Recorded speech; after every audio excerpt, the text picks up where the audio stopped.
Moi! Tällä videolla jutellaan hiukan megatrendeistä ja mitenkä niihin pääsee sijoittamaan. Ja meillä on vieraana kukapas muunkaan kuin ETF Joona. Moikka Joona. Moikka Ville. Ja hei, ennen kuin mennään videon pariin, niin muista muuten tilata tämä kanava, niin pysyt kärryllä, mitä markkinoilla tapahtuu. Mutta itse aiheeseen, eli megatrendeihin. Joo. Paljon puhutaan aika ajoin erilaisista megatrendeistä, joku nostaa aina vähän enemmän päätään kuin toinen, mutta miten isossa kuvassa niin sijoittajan kannattaa oikein suhtautua megatrendeihin? Millaista roolia ne näyttelee oikein salkussa? Mielestäni megatrendit näyttelee, tai siis tietenkin jos ajatellaan koko maailmassa, niin megatrendit näyttelee isoa roolia, eli tavallaan tietty tapahtuma, tai otetaan vaikka vihreä siirtymä esimerkiksi.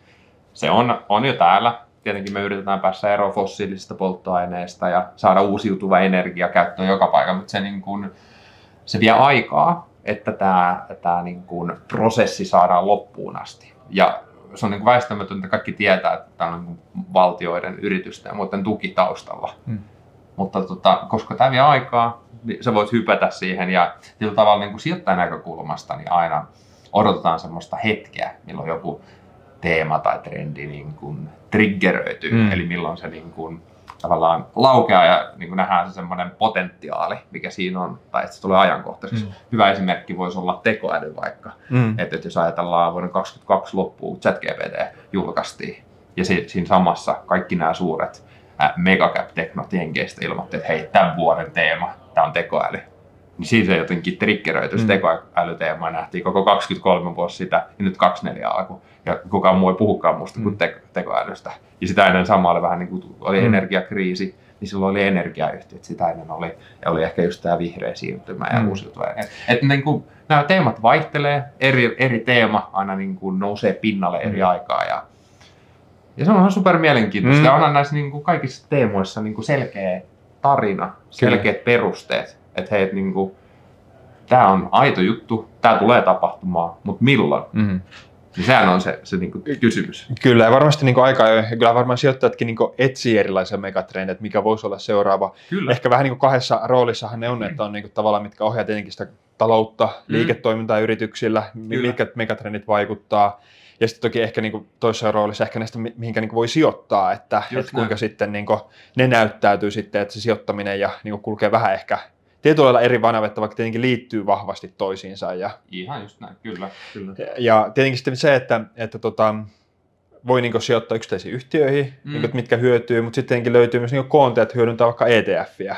On siis mun mielestä ETF:n niin kun, ei ole tietenkään mielestä ETF mikään itseisarvo. Että se, että hei, nyt sun pitää ostaa ETF. Ei, vaan ETF on tosi hyvä väline, jolla sä pystyt saamaan altistuksen tiettyyn teemaan. Esimerkiksi vaikka tekoäly, jos ei sulla ole sitä yhtä tiettyä yhtiötä, niin sit sä ostat tekoäly ETF:t, sä saat niin kuin yhtiöjoukon sieltä ja ehkä löydät sitten sen teeman voittajan. Tai toinen ehkä vielä parempi, niin joku tämmöinen harvinaisten sairauksien tämmöinen medical breakthrough, että etsitään jotain lääkettä harvinaiseen sairauteen. Niin sanoppa Ville, mikä maailman lääkeyhtiöistä ratkaisee sen? Kyllä. Se on tosi vaikea, mutta sitten kun sulla on niin joukko potentiaalisia, jotka kehittää lääkkeitä siihen muuta. Mieluummin joku kori. Niin, just kori, ja sieltä tulee se yksi kassamagneetti vaikka, niin sitten sulla löytyy se sieltä korista. Todennäköisemmin. Eihän sen varma, että löytyykö se, mutta paljon todennäköisemmin kuin se, että sä heität tikkaa tai otat yhden yhtiön. Kyllä, saa hajautusta siitä. Just näin. Ja ehkä tuohon just, että miten megatrendeihin voi niin sijoittaa, nyt tuli ETF:t ja yksittäiset yhtiöt, toki rahastoillakin pääsee. Mutta varmaan se hajautushyöty on ehkä semmoinen, niin jos miettii ETF ja rahastoa, niin varmaan se suurin hyöty silloin. On. Ja siis niin molemmathan toimii hajautushyödyn näkökulmasta tosi hyvin. ETFissä ehkä enemmän se, että niin kuin näihin tämmöisiin tiettyihin teemoihin, niitä löytyy paremmin ehkä tämmöisiä vähän niche-teemoja, vähän pienempiä ja sitten tietyllä tavalla semmoisia tarkempia, että toki rahastosta löytyy, vaikka vihreäseen siirtymään löytyy tosi paljon hyviä, mutta sitten tämmöisiä niin kuin sanotaan, että enemmän kohdistettuja löytyy ETFistä enemmän. Kyllä. Vielä hajautukseen liittyen, niin kyllähän niin varsinkin kun puhutaan osakemarkkinasta ja vaikka osake-ETFistä ja muuta, niin liittyy sitä riskiä, on suurempi riski kuin sitten taas niin tämmöisellä vaikka yhdistelmäkorilla, missä on korkojakin mukana ja muuta.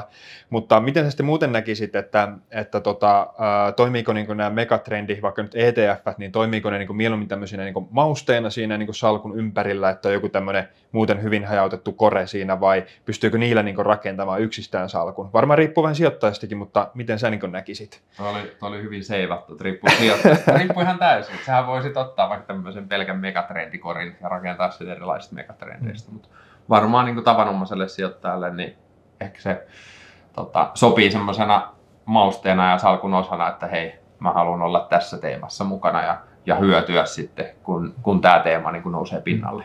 Ja tietenkin mitä kapeampi ala, niin sitä isommin ehkä se riskikin näyttäytyy, vaikka olisi kuinka hajautettu se.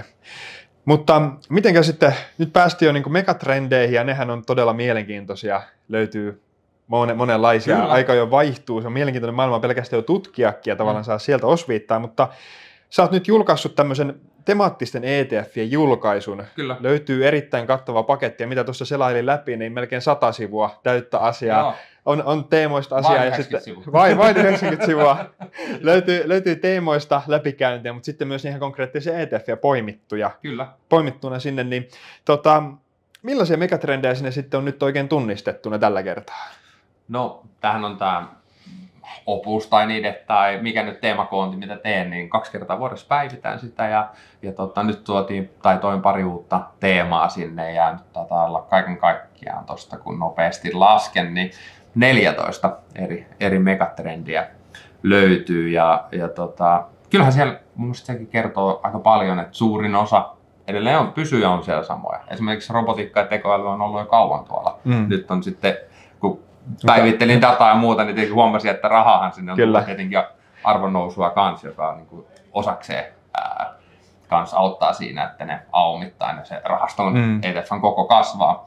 Mutta ihan liikkuminen ja logistiikka, ikääntyvä väestö, tietoturva, digitalisaatioteknologia, nämähän niin kuin on ollut täällä ja varmaan tulee olemaan vielä kauan ja niin kuin kehittyy eri tavalla, mutta siellä puhdas vesi, vihreä siirtymä, perinteinen energia, infrastruktuuri, vaurastuva keskiluokka, uusi teema. Eli ihan, jos mietitään, voidaan mennä vaikka vuoden taakse, tai silloin kun oikeastaan koronasulut loppu, varsinkin Aasiassa, Kiinassa, niin kaikkihan nämä luksusyhtiöt ampas hurjaan nousuun ja tuolta itse asiassa löytyykin sellainen luksusyhtiö ETF. Ja siinä on jotain samaa kuin tämmöisissä yhtiöissä, jolla löytyy oma tämmöinen tietyllä tavalla vallihauta, eli tämmöinen kestävä kilpailuetu. Ja siinä on näitä kestävän kilpailuedun ETFiä kanssa. Eli siellä on niin kuin tiettyjä yhtiöitä, jotka pystyy pitämään kiinni katteistaan. Ja on taustalla sitten joku monopolistinen asema tai muu, tai sitten siellä on asiakaskunta tällaisia, jotka on valmiita. Se on niin kuin se sun status, sulla on niin kuin tietty elintaso ja sä jotkut palvelut, tavarat edustaa sulle sitä ja sä niin kuin, ette välttämättä katso sitä hintalappua, sä pystyt ostamaan sen, sä haluat olla osa sitä elämäntapaa. Ja menee vähän niin kuin taloussuhdanteessa sitten just niin kuin vähän defensiivisemmin verrattuna moneen tämmöiseen syklisempään.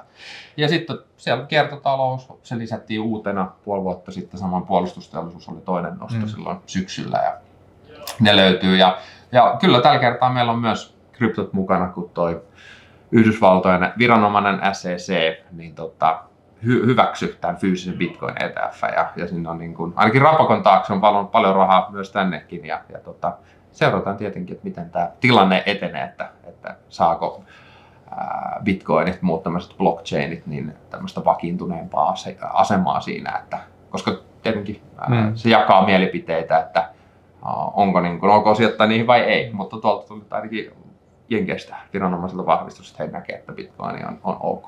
Joo.